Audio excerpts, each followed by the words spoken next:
Today's webinar has a special significance. It discusses and explores the work of our research prize winners.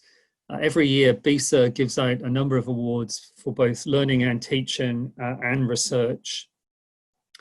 And the three books under discussion today fall under the ambit of research. These books and their authors would have been awarded their prizes at the conference if we've been able to have it up in Newcastle.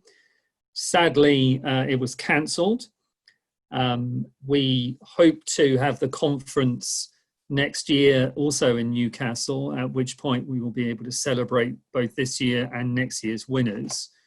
But in the absence of the cancelled conference, we decided to have this event in order to, as I say, celebrate and discuss and acknowledge the excellence of the work that has been awarded prizes. Before I say a little bit about the three winners we're discussing today, just to note also that a fourth prize has been awarded, which is the Distinguished Contribution Award, which goes to Margot Light, Professor Emeritus at the London School of Economics and Political Science. She and I will be in discussion in a couple of days' time, and that will be recorded and put on YouTube. Margot would have been a great addition to today's event, but couldn't be with us, and I will be in discussion with her separately. So the prizes, the awards, and the work thereof we're going to be looking today. There are three award winners. The Susan Strange Best Book Prize is one that BISA has had for a number of years, and it is a prize given to an outstanding book published in any field of international studies during the preceding 12 months. And it recognizes one of BISA's founding members, the late Susan Strange, who was a founding member and BISA's first treasurer and the first female president of the International Studies Association back in 1995. And the winner this year is Reinu Kukennen for Restructuring Relations, Indigenous Self-Determination, Governance and Gender.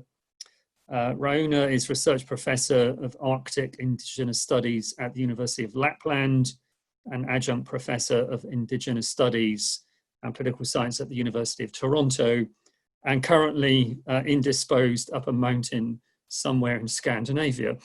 She did give me prior warning that she was going to be on a field trip today. She had intended to dial in, but emailed about an hour and a half ago to say she didn't have any reception. So sadly, she can't be with us today.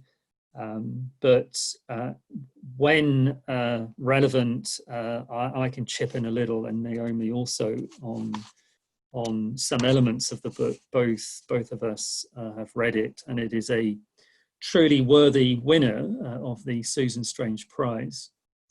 Secondly, Becky Alexis-Martin, the winner of the Ling Award for the Outstanding First Book.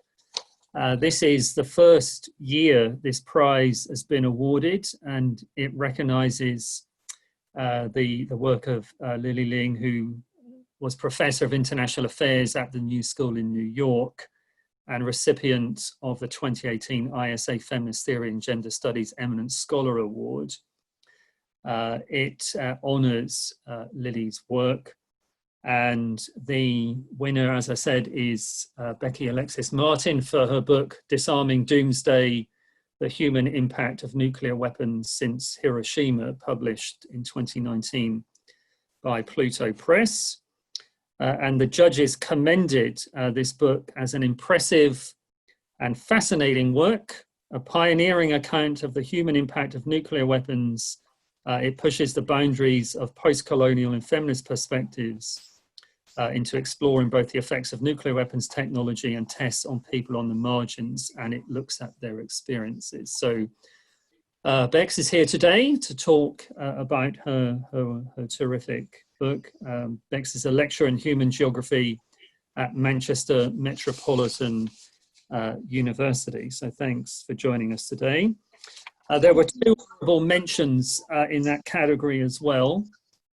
Gemma Bird for her book Foundations of Just Cross-Cultural Dialogue in Kant and African Political Thought, and Eliza Garnsey for her book The Justice of Visual Art. And the third prize is the Michael Nicholson Thesis Prize, awarded annually for the best doctoral thesis in international studies. This is a prize where the competition is very tough. I mean, that's true of them all.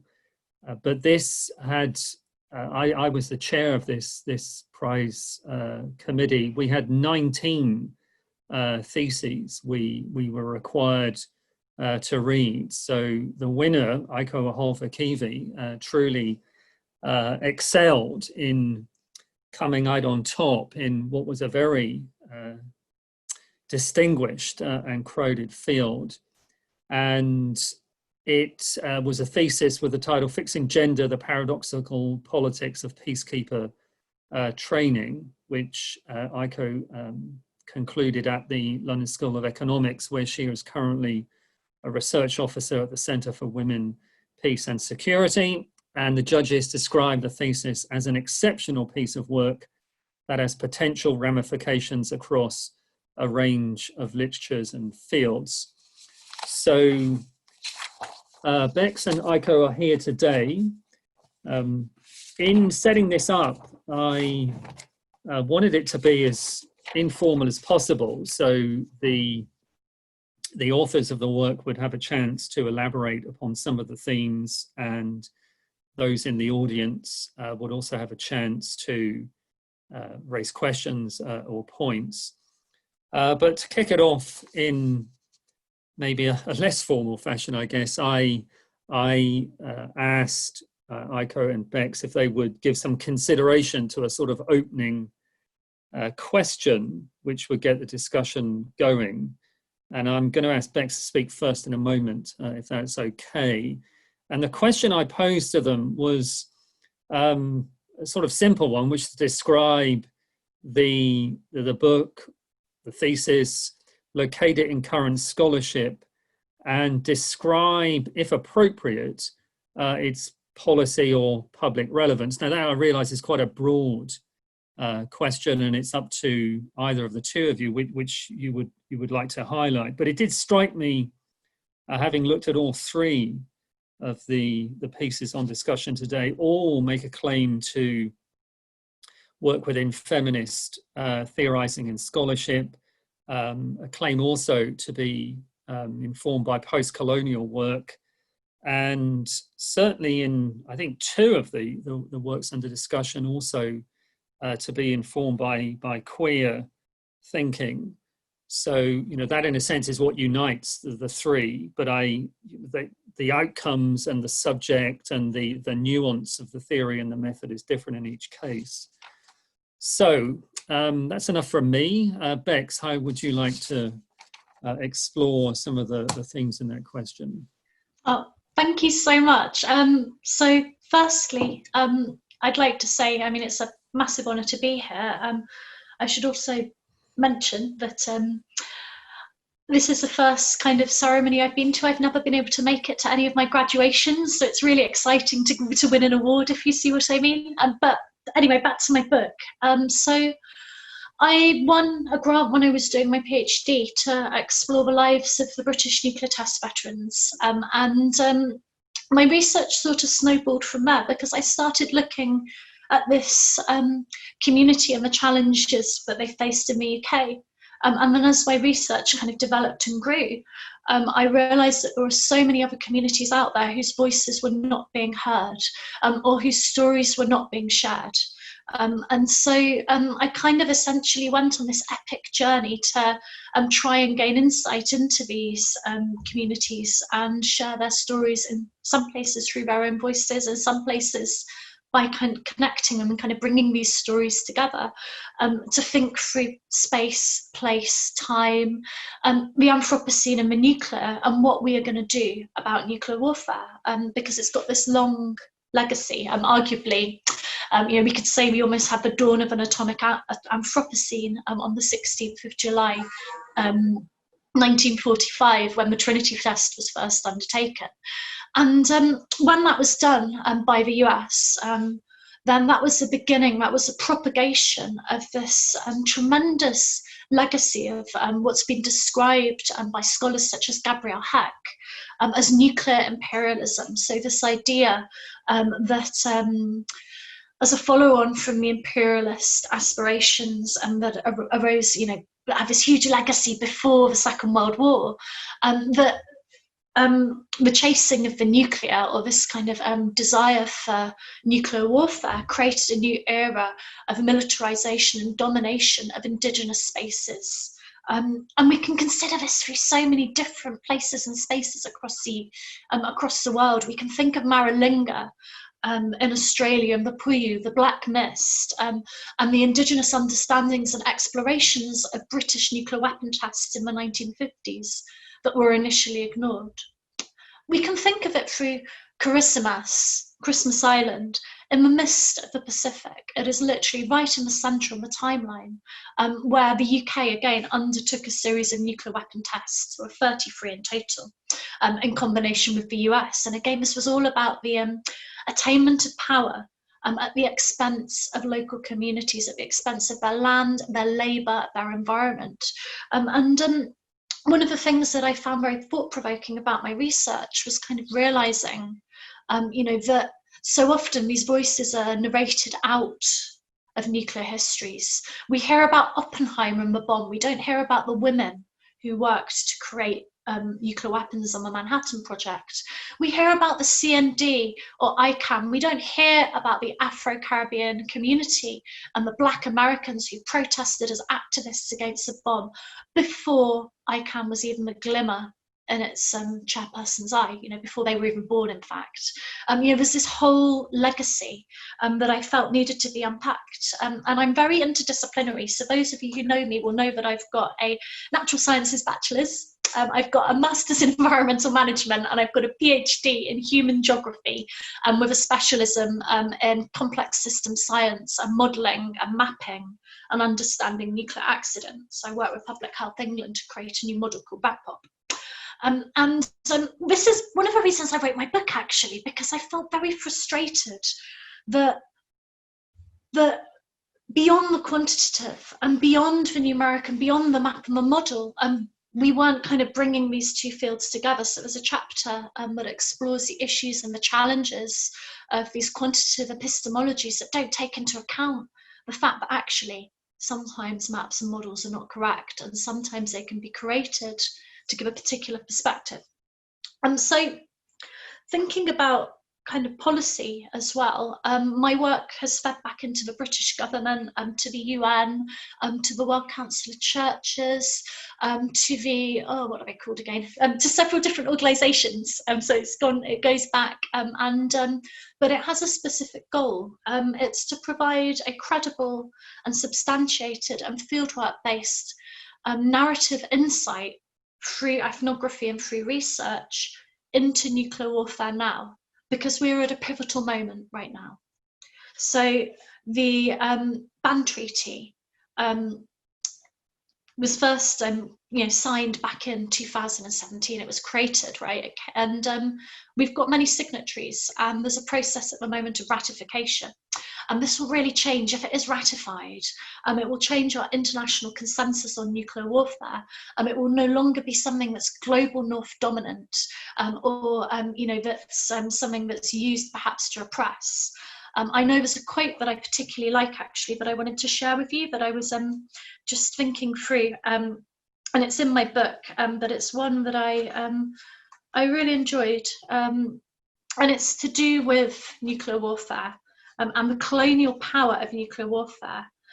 So it's this idea that, so it's by Ande Roy, and it's this idea that nuclear weapons are the ultimate colonizer, so they're whiter than white, because of the way that they oppress, because of the way that there's these chains of oppression from the excavation and extraction of nuclear materials, right down the end of the line to who has them and who doesn't, and who is considered to be, an appropriate and respectable owner of nuclear weapons.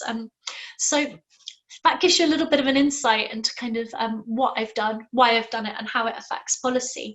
Since there are only 13 countries left as of last week to ratify the ban treaty, then I hope that my book helps to kind of solidify and justify that aim. Thank you.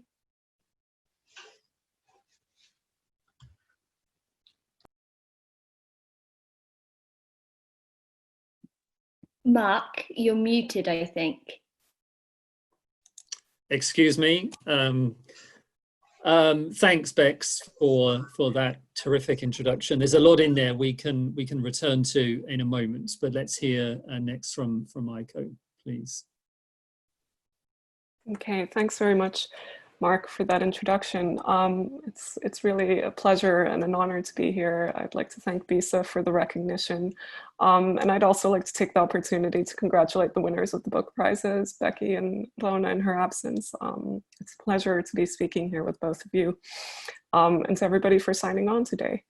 So to give a little bit of flavor of my PhD thesis, so Fixing Gender examines this practice of gender training for uniformed peacekeepers. In gender training, there's this notion that police and military personnel who are sent on international interventions should be trained on the topic of gender. And this idea has been around for a couple of decades now. And with the establishment of the Women, Peace and Security agenda in the UN Security Council in 2000, it's become an increasingly common and institutionalized practice in many areas of the world. But it bears noting that this is a practice that's characterized by tensions, right? Because the practice of gender training, as well as the concept of gender itself, traces its lineage to feminist theorizing and activism, whereas the military and police institutions that carry out much of peacekeeping are commonly understood as institutions of hegemonic masculinity, and as such are not necessarily receptive to feminist analyses. And indeed, there's a wealth of critical and feminist scholarship that has demonstrated the kind of dexterity with which institutions of state power can co-opt critical concepts such as gender and make them serve their own purposes. So against this backdrop, my thesis is interested in how the concept of gender is understood, who's thought to have it, and what it's meant to do in the context of peacekeeping. And it asks the question, what political and epistemic work does gender training do in the martial institutions involved in peacekeeping? And so to investigate the pedagogical processes involved in training, I conducted close readings of policy mandates and training materials. I spoke with trainers and training designers, and I spent many weeks kind of participating in and observing gender training courses in a number of locations in Europe and in Africa. So it kind of amounted to a methodology of sustained hanging out in the peacekeeper training space. And so tracing how gender is given meaning and made to work through training, I find that the practice is deeply politically ambivalent. On the one hand, my analysis demonstrates ways in which the concept of gender in training comes to reinforce binary heteronormative thinking and the logics of colonial difference. Gender training often bolsters militarized rationales in that it identifies gender as a problem, for example, in the case of sexual violence, and a problem that's amenable to the use of martial force as its solution. So in other words, the gender in gender training is often emptied of its critical or transformative potential, and it comes to serve the interests of the status quo in ways that resonate with a lot of critical and feminist scholarship. But at the same time, my research exposes moments in which training does destabilize dominant structuring logics of heteronormativity and coloniality. On the one hand, the very act of making gender a central category of analysis and discussion sometimes exposes the contradictions involved in the use of force in peacekeeping, and the tensions that arise from designating gender as the problem of racialized subjects, always over there and never over here. And not only can such training scripts prompt cognitive and affective dissonance among those being trained, some trainers engage in pedagogical practices that I characterize as small subversions, whereby they insist on examining gender from deeply personal perspectives and facilitate some of that uncomfortable work that's involved in examining our own complicities in structures of oppression. And so in recognition of these dynamics, Fixing Gender argues that it would be too simplistic to conclude that gender training is simply about feminist collusion with martial institutions. Rather, its politics are complex, contradictory, and messy. And so it's this ambivalent nature of the gender training enterprise that leads me to characterize its politics as paradoxical. And Joan Scott notes that the technical definition of a paradox is that it's a proposition that is both true and false at the same time. And I argue from the point of view of intersectional feminist commitments that gender training is both good and bad politics at the same time. And that's why, rather than attempting to resolve the kind of longstanding tensions between feminists who see engagement with martial institutions as a pathway to transformation and those who see it as an inevitably co-opted practice, Fixing Gender attempts to think about what it might mean to contend with the specifically paradoxical nature of these engagements. And so, drawing from postcolonial and queer feminist thought, it endeavors to create conceptual space as well as perhaps affective license for thinking about the political worth of subversive and resistant engagements that do not guarantee or indeed even promise transformed futures, but that may nonetheless be crucial to what Spivak calls a practical politics of the open end. Thank you. Thank you both. I don't see any hands going up at the moment, so I'm going to follow up if I may. I may then, prior warning Julia, as one of the committee chairs, if you want to come in a moment, at least to say something about Bex or ask a question or whatever, and put the work in some sort of context. A question for you both, which is, these are exceptional pieces of work, which obviously are the product of significant thought, scholarship, and also time, actually. And I just wondered if you could take us through, if you will, the journey you went on in undertaking the work. Did you have, some prior conception of what you wanted to do, or did you have some normative or personal commitment to the subject, or some realization of an intellectual hunger, if you like, you wanted to satisfy in taking this forward? Or was it just serendipity? Did you come across a piece of work which you find inspiring, and then that led you to write and research the topic? Bex, perhaps we could start with you. Thank you. Well, there's many scholars' work that I've come across that I've been really inspired by. We could think of Peli Hawatha and his Our Sea of Islands. That was definitely an influence and a motivation for my work. There's the work of Katerina Teawa and her mother Teresia Teawa, which is incredible and kind of redefines and reconceptualizes how we understand the post-colonial Pacific. And I felt that, I wanted to kind of develop my understanding and develop my own knowledge and learn more in that area. But thinking about kind of my own scholarship, I guess, well, it all started, I did this paper called Towards Nuclear Geographies back in 2017 when I was in the midst of my PhD, and thought that we needed to kind of reconsider the spatial, cultural, geopolitical, and things like kind of the feminist and queer geographies of the nuclear. I felt that a lot of the work that was being produced was quite masculinist in nature, and that it didn't perhaps take into account the sheer global spectrum of differences of experience. So I'd say that paper and writing and publishing that paper with my friend and co-writer Dr. Tom Davies was the thing that kind of pushed me towards doing my research and to trying to gain this global understanding, but it's also kind of a product of while there was kind of an element of aim and a recognition of these gaps that weren't addressed,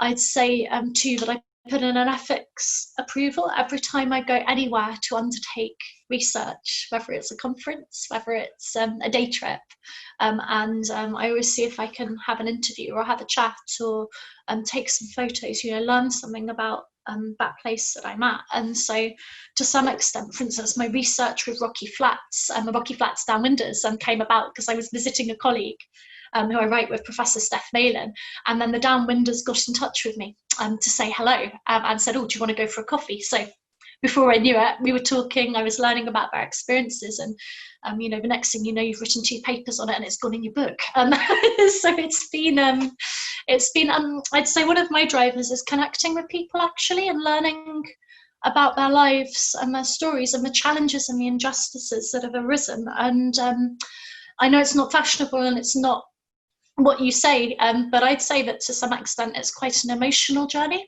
and that development of kind of understanding and sharing and building up that rapport and that relationship with the community that you research was one of the motivations for me, because I have a global community to some extent. And when you've researched, I've been researching in nuclear test veterans for the past 5 years, having won the grant when I was doing my PhD, and I anticipate that will be an end-of-life ethnography, so I'm going to keep going with that and remaining with that community until the last nuclear test veteran passes away. They're in their 80s now. And so it's been an interesting journey, and it's been a big journey as well. Obviously going from the Karl Popper's philosophy of science to things like Deleuze or these cultural and critical theory. So it's been good. I feel very lucky to be here. Very lucky. So thank you. I'll come to Aiko in a minute. I'm just struck. I mean, the subject matter of your book is actually fairly traumatic in some ways, and you don't spare us the detail of some of the testing and so on, and yet hearing you convey your enthusiasm for the research. Now, the two are not incompatible. Obviously, one can be enthusiastic and motivated by what is, after all, a fairly dark subject. But how do you sort of reconcile that? How do you manage to sustain the enthusiasm insofar as I guess most of what you discover is fairly depressing? Or is there, because you mentioned the ban treaty earlier, presumably there is an element of optimistic thinking in terms of how your work may inform practice, I guess. But I mean, how do you sort of square the circle is what I'm trying to get at.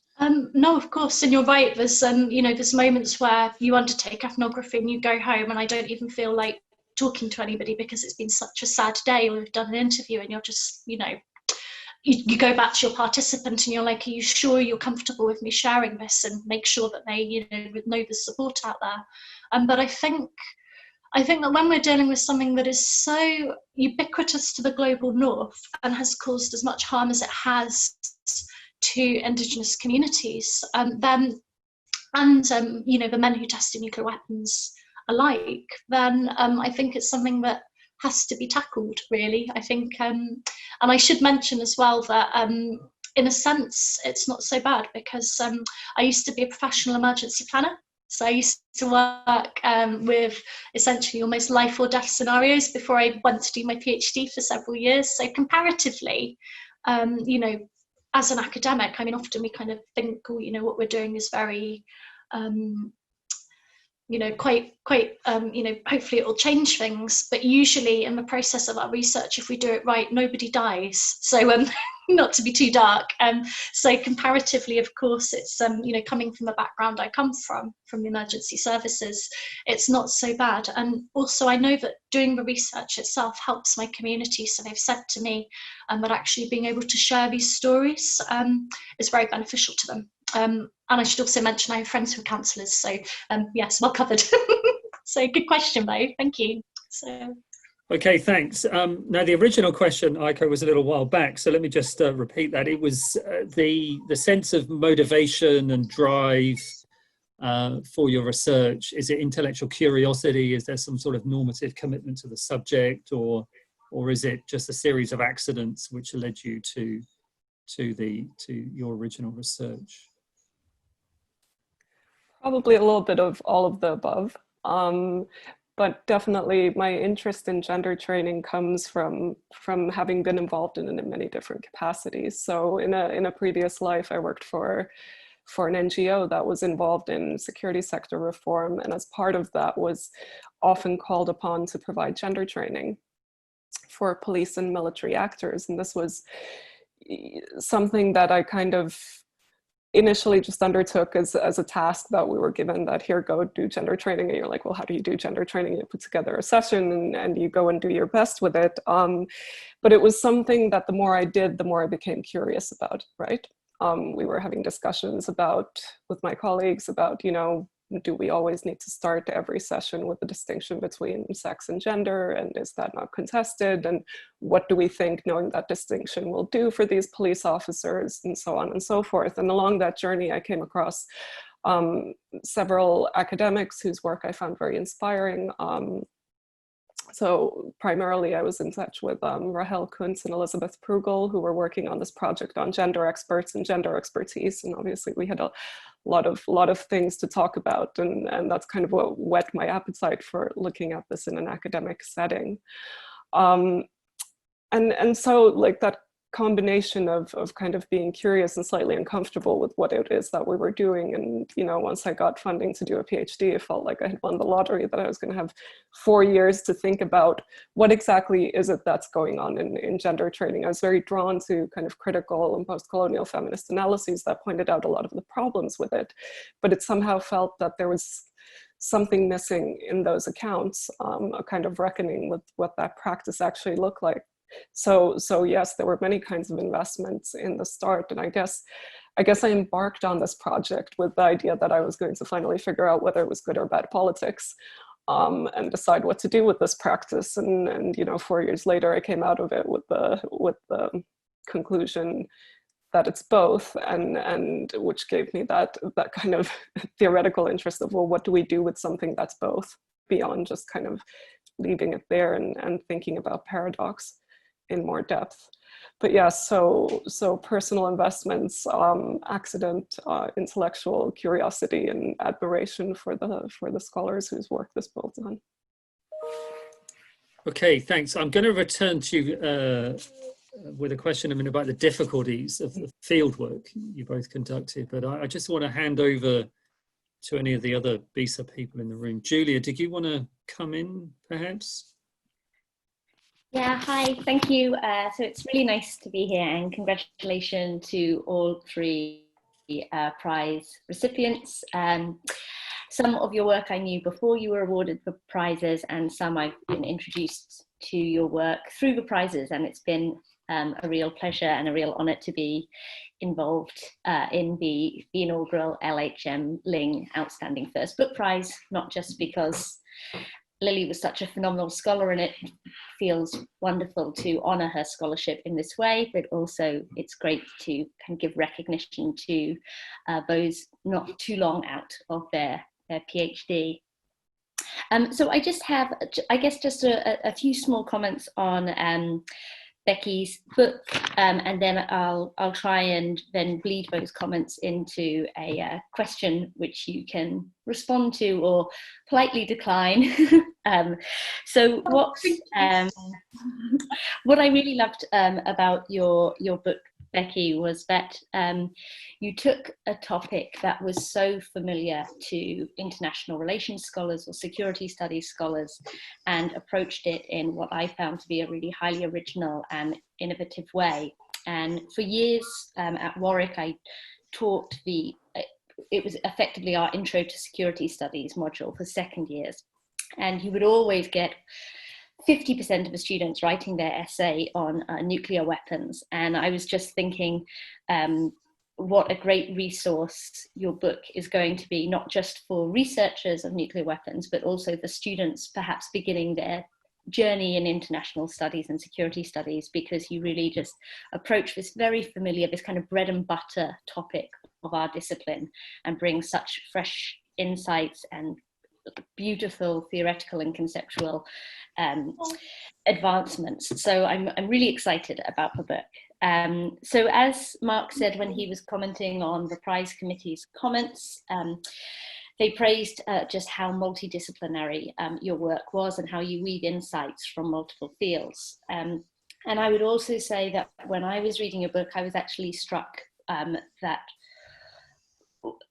methodologically what you do is incredibly interesting in that book. So in your chapters, you have ethnographic reflections, you have self-reflexology, you kind of work through vignettes and storytelling, you use close empirical detail, which now when you outlined your history in the kind of hard sciences sense, and then you also kind of rely on and reproduce historical record, and all of this makes for such a really rich reading. But I think what I appreciated most in your book was that alongside this incredibly detailed and comprehensive analysis, as what I thought was you never lost sight of exactly what is at stake when we think, study and debate nuclear weapons. And I just want to read just a few short sentences from the opening chapter of your book, because I think it really perfectly encapsulates what I'm trying to say. So this comes from the first chapter of Becky's book. It appears on, I think, just page 4. And she writes beautifully, I may add, "It is culturally, socially, economically, and environmentally astute to disarm. It would release funds for more purposeful and altruistic aims, such as healthcare and development. It would sever the chain of racism, corruption, and exploitation, from uranium mining to the development and testing of new nuclear weapons. It is outrageous that the slow violence of nuclear warfare is still even considered to be a worthy project for our economic capital and our brightest minds. Nuclear development wastes such minds by stifling their capacity for critical thinking. It wastes them by channeling their purpose and brilliance into one function, specifically creating and maintaining the conditions to sustain the perfect machine of mass murder." And I think it's such a brilliant short few sentences that really crystallize exactly what is at stake. And I think reading that in the midst of a global pandemic and the associated lockdown did kind of have something of an existential for me, but it really drills down on the total lunacy of the logic, the so-called logic of nuclear weapons, and that the fact that we do devote economic, intellectual, environmental capital to these weapons rather than to the bodies and the ecosystems of our planet truly is madness. So I'd like to thank you, Becky, for writing such a fantastic book that never allows this madness to stray too far from the reader's mind, but also, as well as keeping that kind of madness at its center, you do so much to make visible the numerous violent, racist, colonial injustices that have been enacted by nuclear weapons, and indeed that they continue to make possible. So those are kind of my comments. And then my question was, I'm part of a writing sprints group on a Monday morning, and I was chatting that this is what I was going to be doing after our online writing sprints. And one of the scholars in his writing, he's a nuclear weapons expert, I guess. And he was saying that he finds that work on nuclear weapons that works through feminist and post-colonial perspectives, some of the most exciting, and they ask nuclear weapons experts to profoundly kind of reconfigure their ontological and epistemological frames that they work through. And he says this is the research he finds most exciting, but also the research that he finds most difficult to put into some kind of concrete framework for policy recommendations or anything like that. So I think this probably builds maybe on Mark's first question, which asked you to reflect on if there were any policy implications. But I guess if you have any thoughts on how you found it as a scholar who works with feminist and post-colonial insights, which can be profoundly difficult to translate into a different type of language, and how you've, I guess, negotiated that, going between what can seem as two quite different worlds. Yeah, no, that's a really good point, actually. And yeah, I find, one thing I could draw upon is I was part of a Zoom conversation recently where I had to justify why Indigenous experiences were valid experiences, and why I found it amazing that I even had to, but just to explain kind of why and how these experiences were important. And I think that kind of one of the ways I get around that is through talking, talking with, and talking, rather than talking about, talking with. So talking to my community and saying, what do you want to go back? What do you think is most important, and how would you put it in your words? And taking those words and presenting them. So almost a bit like a conduit, I guess, rather than rather than someone who's kind of stamping their own opinion. So I found that very helpful. But beyond that, you're right. It's I think there's lots of challenges actually around the language we use to talk about nuclear weapons and nuclear warfare. So ICBMs, deterrence. It's quite evasive.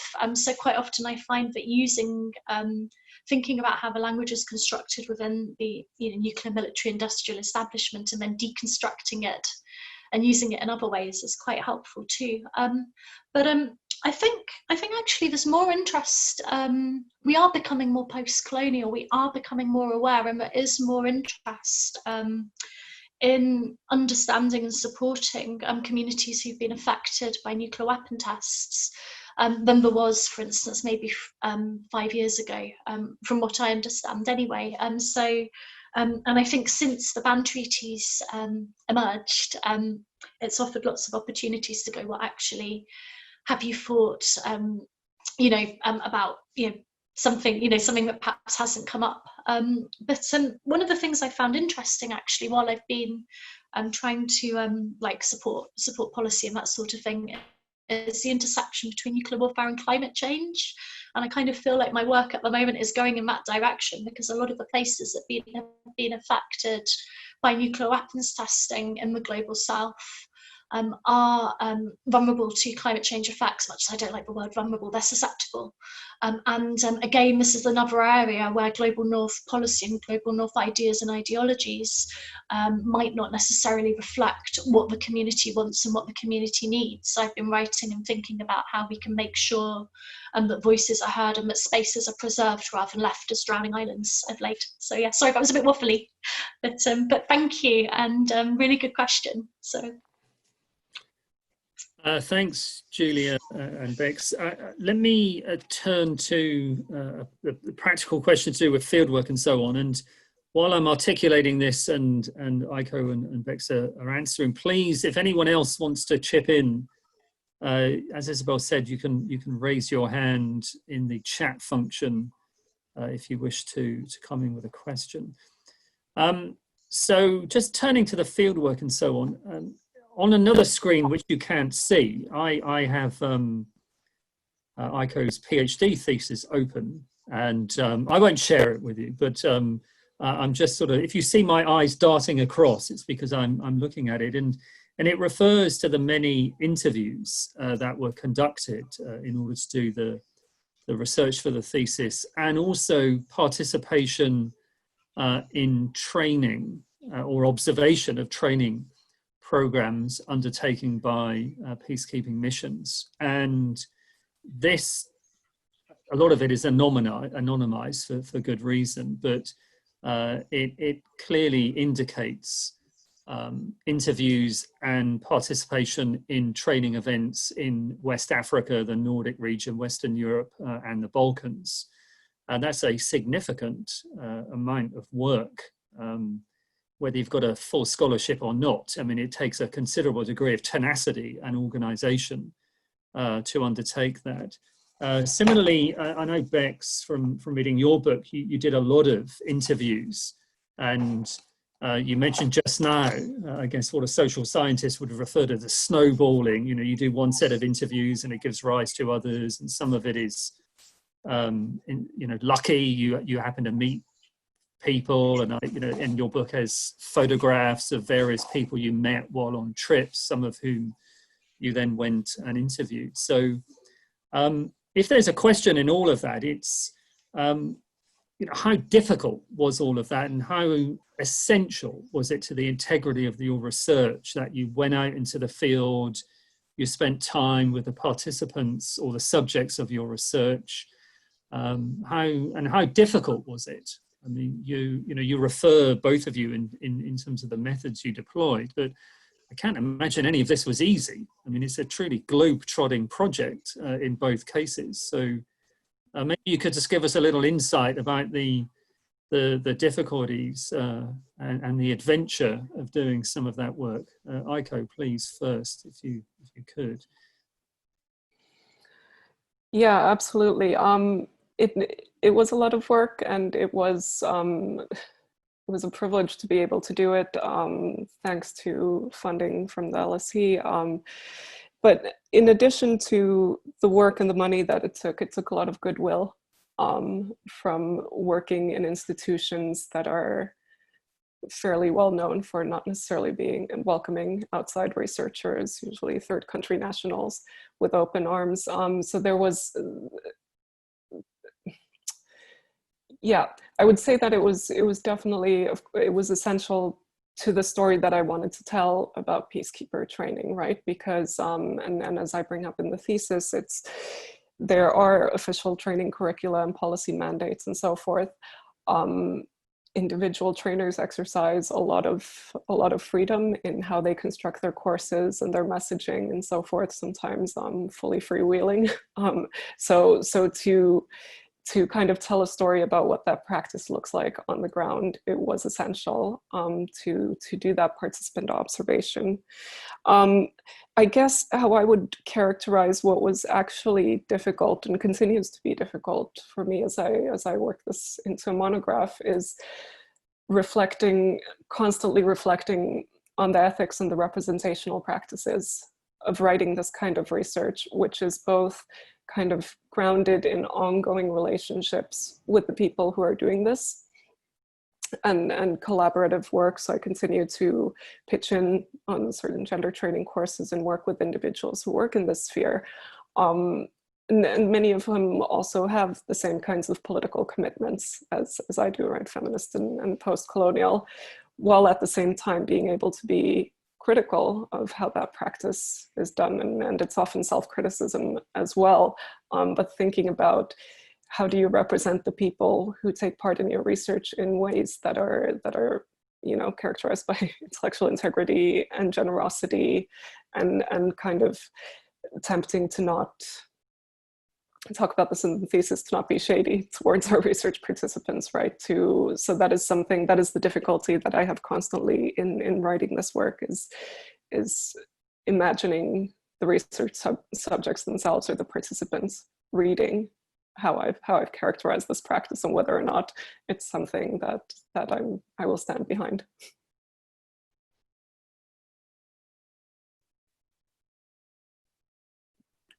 Mark, you're muted, I think. It's like I've never done this before, isn't it?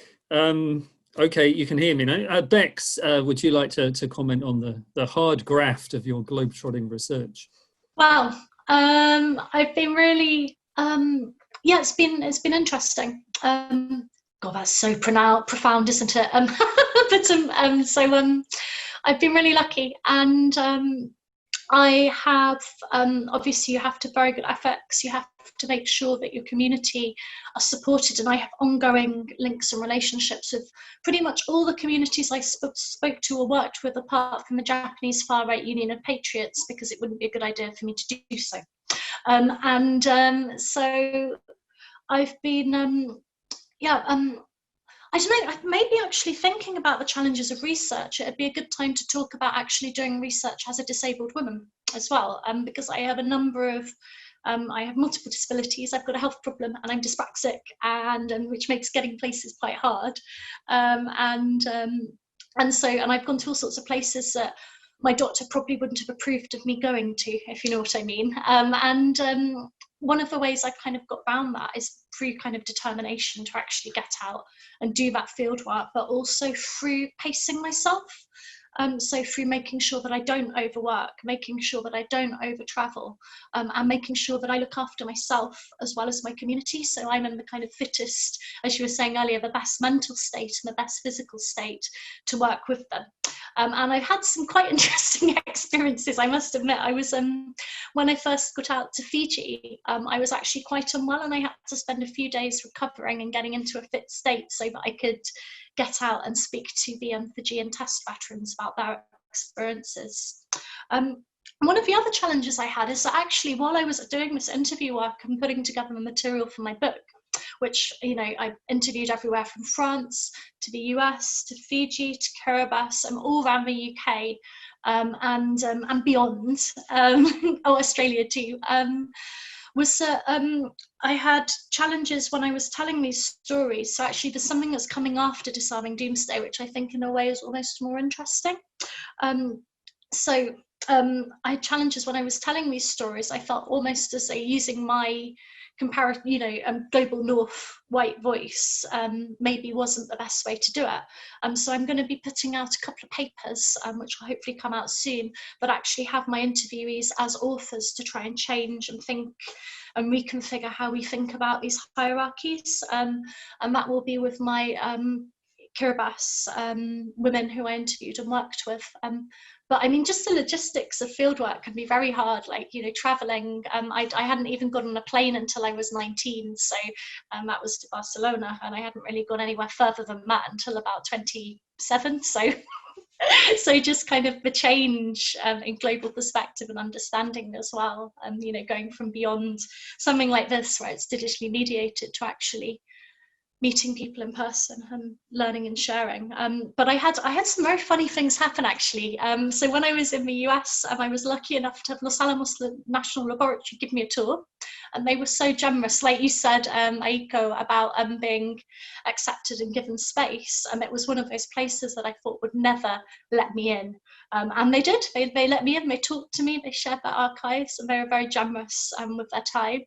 But equally, while I was also there, I almost got stuck in a giant container with a 50-foot monolith that is one of the Doomsday Stones of Los Alamos, made by an anti-nuclear activist called Ed Grofus, because I was chatting to his daughter, Barbara Grofus, and she was keen for me to go and have a look. And I didn't realise that until I got there, that having a look would entail climbing up this ladder and hopping over to get my, to get a photograph and to actually feel what it felt like. Her father had commissioned these stones to demonstrate the dangers of Los Alamos. So all over these stones, written in 16 different languages, there is, these warnings about the dangers of nuclear warfare. And of course, Los Alamos has never allowed them to be erected, so they're locked away in these containers. So I'd say that was one of the more exciting moments of my fieldwork. So yeah, thank you, good question. So. Thanks both. Sabrina has got her hand up. Sabrina, can you hear me? Would you like to come in? Yes, can you hear me? Yes. Lovely. First of all, huge congratulations to both of you. And can I just say how wonderful it is to hear about all of your achievements and the wonderful work that you've done. My question, though, is for Aiko, and it's sort of two parts. So you speak about the practice of gender training as something that's politically ambivalent and stuck in this paradox of contradictions. But this is also, I think, quite a characteristic of peacekeeping itself, right? It's caught between human rights or ethical ambitions and neocolonial practices. And I wonder how much you went into sort of the links between, I don't know, perhaps the paradoxes here and the condition of global politics, or even what your thoughts might be on that. And my second part is, what does your work mean in terms of rethinking peacekeeper training, or in informing reform in peacekeeper training?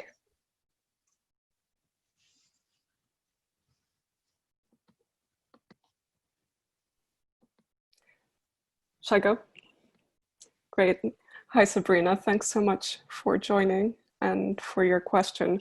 I think you're absolutely right to point out that peacekeeping in and of itself is an endeavor structured by contradictions, right? And that's something that kind of is very much wrapped up in and often not separable from the particular aspects of gender training, right? Like, so one of the examples, so just to give you a flavor of how that works, one of the examples that I talk about in the thesis is looking at the way in which peacekeepers are trained on prevention of and response to conflict-related sexual violence, which is what I alluded to as something that's presented through the training as something that's very much a kind of a military problem, and that one that can be addressed through kind of patrolling and certain kind of posturing and stance, military practices.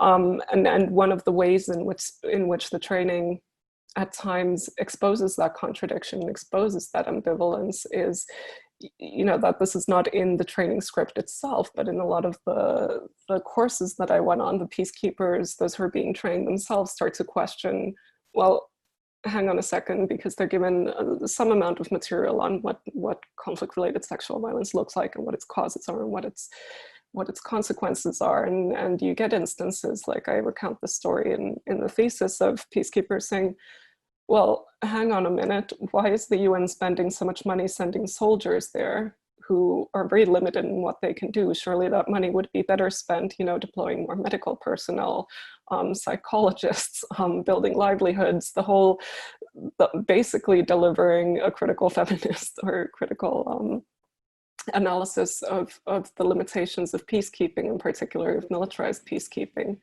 So definitely that I think you could extend a lot of those arguments to look at the paradoxical nature of peacekeeping deployments overall. And in terms of what it means for kind of policy and reforming peacekeeper training, I didn't necessarily set out in this project to come up with policy recommendations, which doesn't mean that there aren't implications for what they might be. And one of the things that I kind of am a little bit more cautious about is I don't attempt to come up with recommendations kind of for high-level policy reform necessarily. I see as one of the strengths of these training practices the considerable latitude with which trainers and training audiences can mold the messages and can do that work. And I sometimes worry that if there was more insistence on set curricula and so on, some of the more innovative and some of the more subversive practices would also be foreclosed by that. So the ways in which I see it, or I advocate engaging is more directly with the practice and kind of doing some of that work that gender training does anyway, right, of translating theoretical concepts for audiences who may not be practiced in using that particular language. So rather than talking about the colonial difference, we might talk about ways of bringing in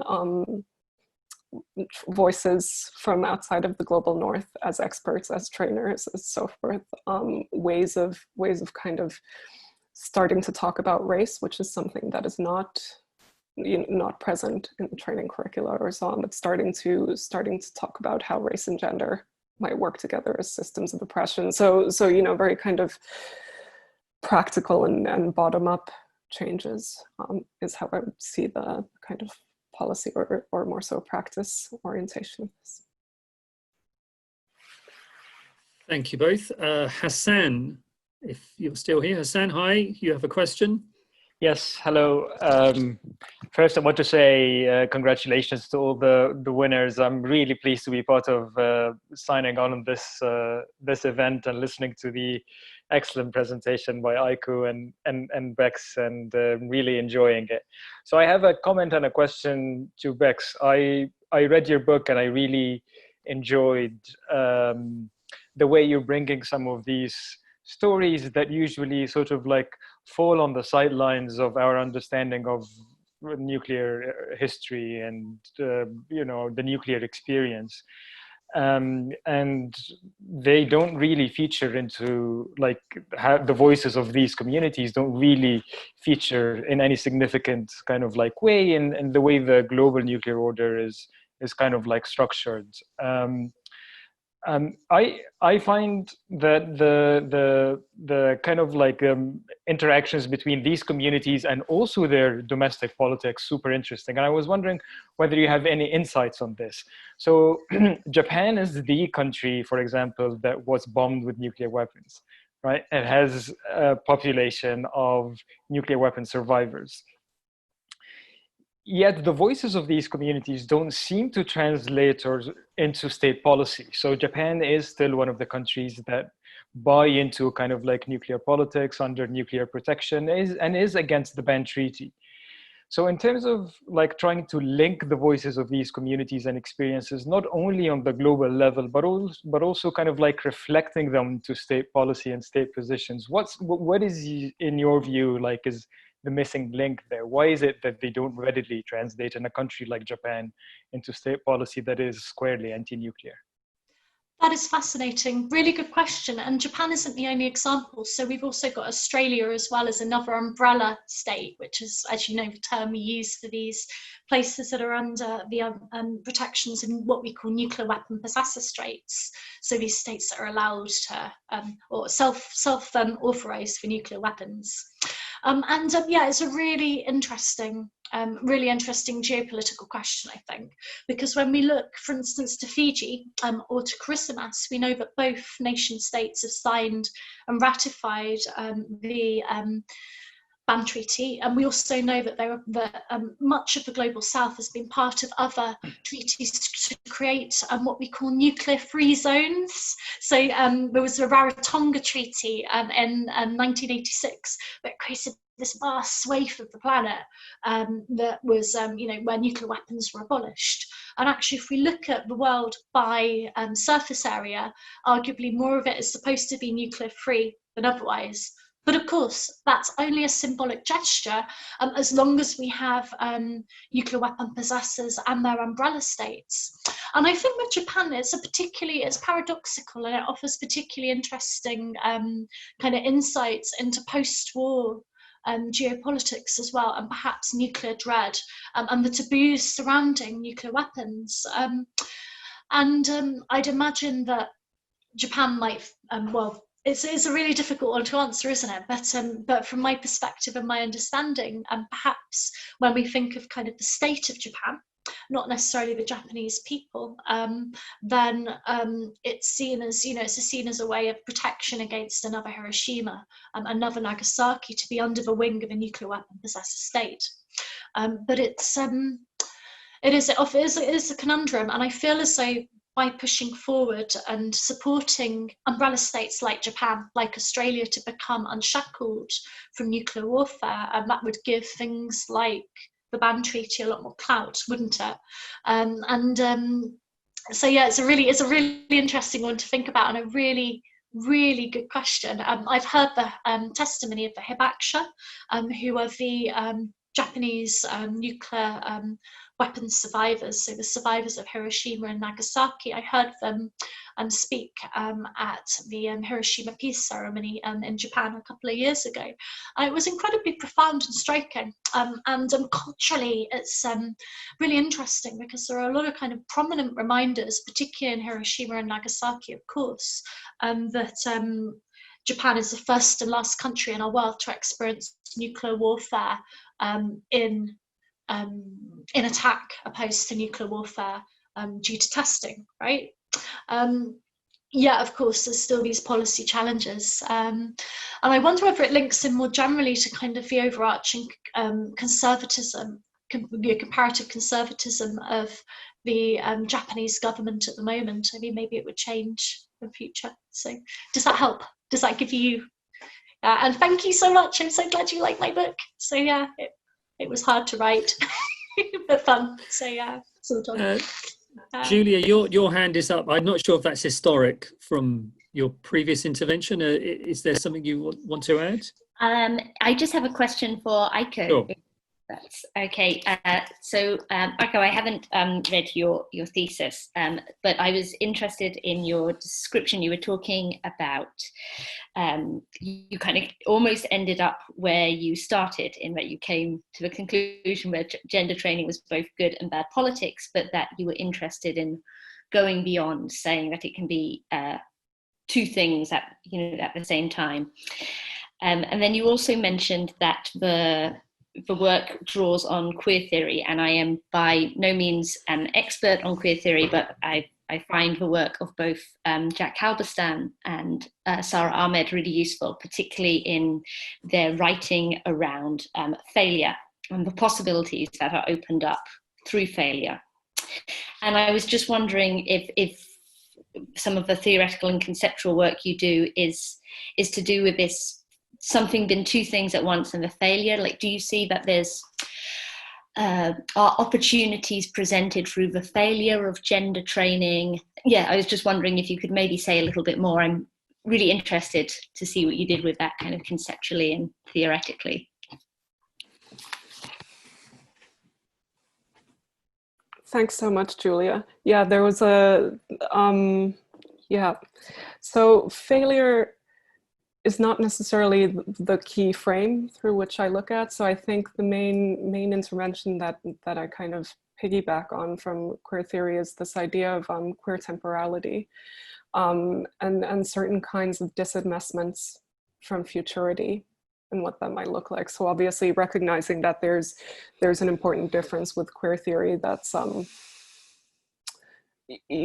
concerned with survival of queer and marginalized subjects, which is not necessarily the same kind of political context that my work intervenes in. But this kind of idea of, it was partially inspired by Maria Juana Rodriguez and her work around using Agamben and, thinking about politics as something other than a means to a definable end. Politics is a process where there are no guarantees.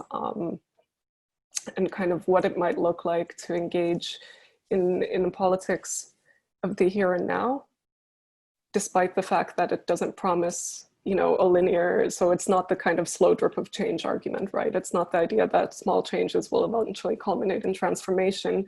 It's about what are the politics of sustenance that we undertake here and now that won't necessarily lead to a transformed future. So one way of thinking about this, right, is that I borrow from Aaron Belkin's work around queer engagements with the military, of what does it mean to understand those engagements, not as leading to a different kind of future, but rather as resisting certain kinds of logics, like resisting homophobia as a logics of meaning making. So kind of doing that kind of maintenance work, right? Thanks. Thank you.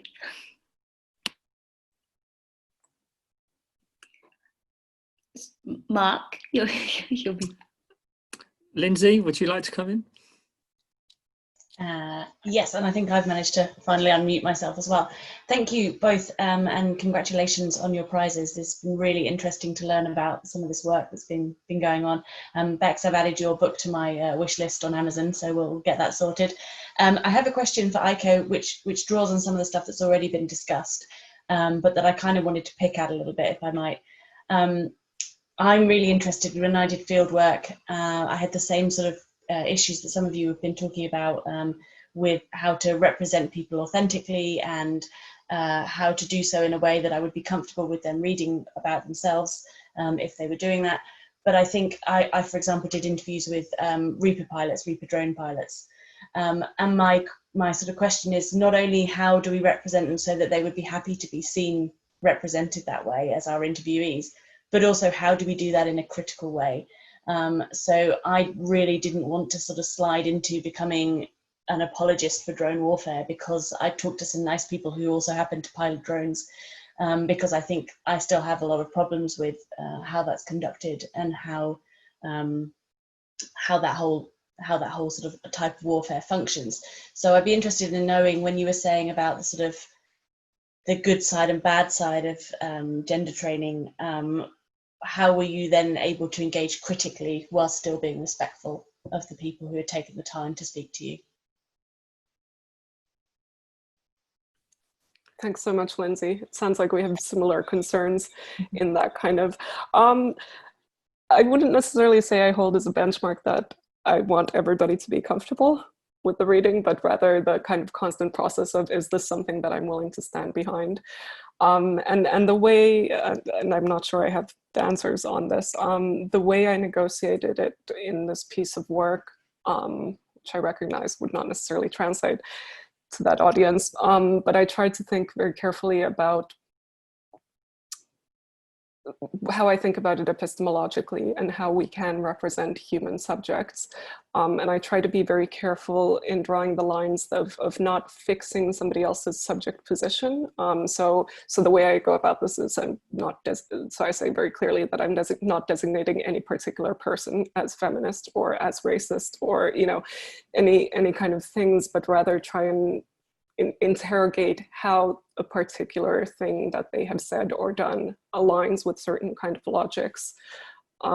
So, which is, I recognize, not necessarily a distinction that if you were reading this and it was about you, that would be hugely meaningful. But that's where I kind of found my comfort zone, right? To try and be very careful to not make pronouncements on somebody else's subjectivity, because that is, I think, in general, unknowable, or it's impossible to capture. So trying to draw attention to discursive formations rather than individuals.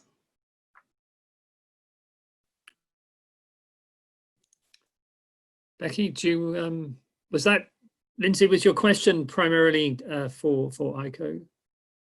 Yeah, okay. We have about 10 minutes left. Let me ask both of you in the little time we have, what's next? Is your next big project a continuation of the thing we have under discussion? Do you have another exciting new project that is currently underway? Bex? Well, that's a really interesting question. I've got a series of papers that are coming out on the nucleus. So I published some already. I'm not sure how many. I kind of just publish when I can, and I'll publish some more. I don't know. That's again not what you're supposed to say. You're supposed to say, I'm going to go and do this and this and this. I think I'm defining nuclear geographies at the moment with Wiley Geography Encyclopedia, and I've taken a different tack with that again. So I've, rather than being a solo author definition representing me as the font of all knowledge of nuclear geographies, which I am not, I asked if I could expand it out. So it's actually going to be the collective authorship of 15 different individuals, majority women and global South authors, which will make a bit of a change, I think, to our usual encyclopedia definitions. But beyond that, well, I do have a plan, I think, but I don't think it's ready for discussion yet. I'm going to be putting in a British Academy grant and see what they say. So, but I mean, this has been so encouraging because I don't come from an academic background, and I'm still kind of feeling my way around. You know, I'm quite colloquial in the way I talk, and I tend to feel as though I'm just about academic, if you know what I mean. So to have won this, I mean, I'm so chuffed. I feel very lucky. So it's encouraging me to definitely keep writing. There'll be more books. Thank you. That's a very good answer. And I didn't mean to sound your line manager by asking you what's next. And you batted the question very well, I thought. So in a similar spirit, Aiko, what is your next thing? I mean, are you carrying on in looking at peacekeeping, or are there other areas you wish to look at? So I'd like to start out by echoing what Becky just said.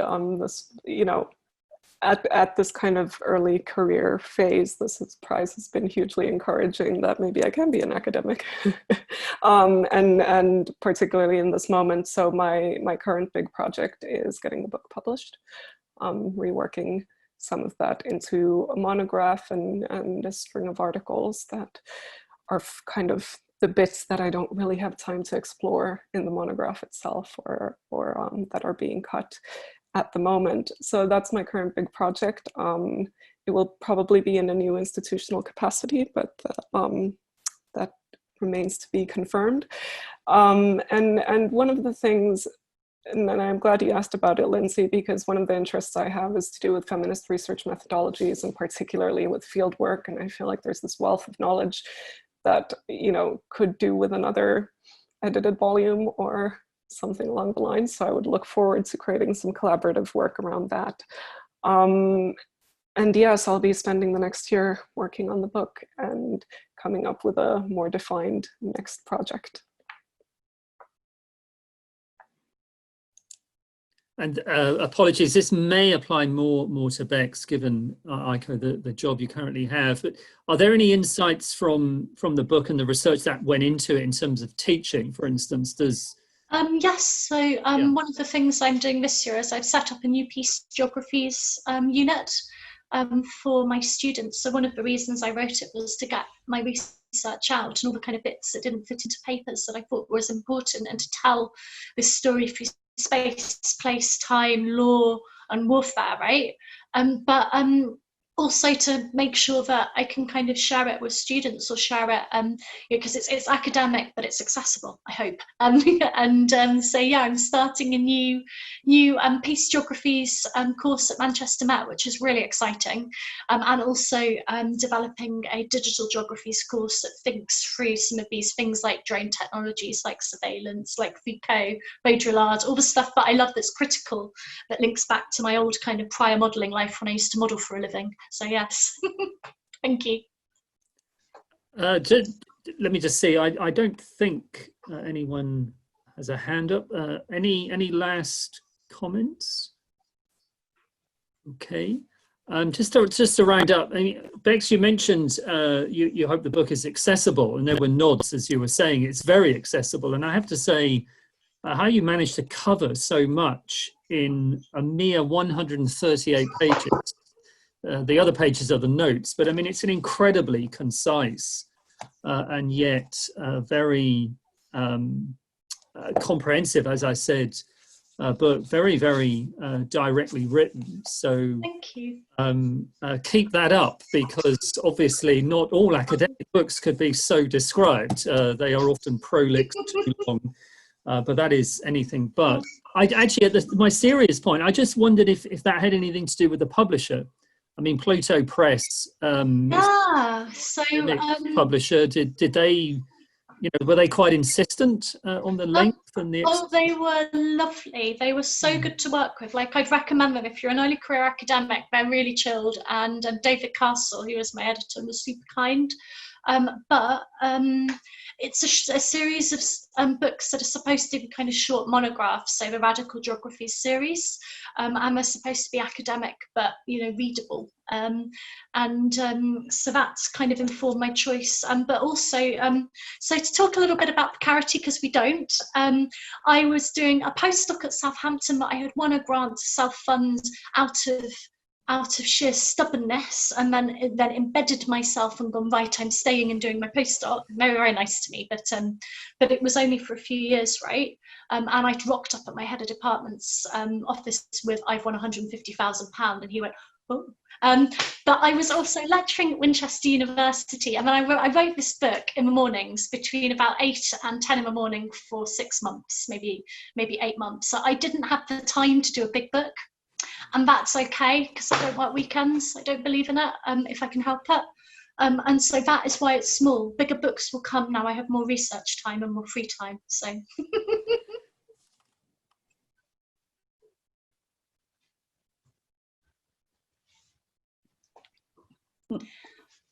Mark, you're muted again. I am, but it was a compliment to say it was small. So please. Feel you have to write books now double the length. They aren't necessarily better as a consequence. Okay. Okay, so my thanks to you both, and it's been a terrific 80 minutes listening to your work.